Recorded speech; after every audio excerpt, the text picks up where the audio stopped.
In today's video, I'm going to teach you how to delete team member in Wrike. This walkthrough is perfect if you need to remove someone who no longer works with your team, or simply clean up unused seats in your Wrike account. I'll guide you through the process step by step, and you can follow along in your own workspace. First, make sure you're logged into Wrike with an account that has the right permissions, typically an account administrator or owner. Without the proper access level, you won't see the options to manage users.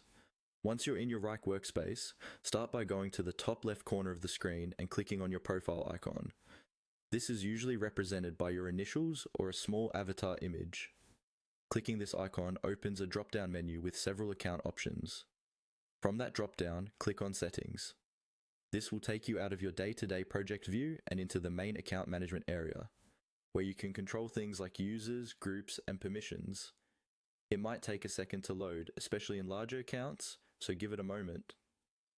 When the settings page opens, look for the users section and click on it. This is where you'll see a list of everyone who is part of your Wrike account. You should see names, emails, and sometimes their user types or roles, such as regular user, external user, or collaborator. Take a moment here to carefully find the correct person you want to remove, so you don't accidentally select the wrong team member. Once you've located the user, click on the checkbox next to their name. This checkbox is what selects that specific person for account actions.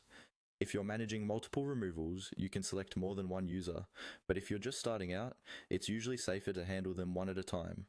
After you've checked the box next to the user you want to remove, look for the option that says Delete from Account and click on it. Wrike may prompt you with a confirmation message to make sure you really want to proceed, because deleting a user will revoke their access to the account. Before confirming, think about any tasks, projects, or ownership they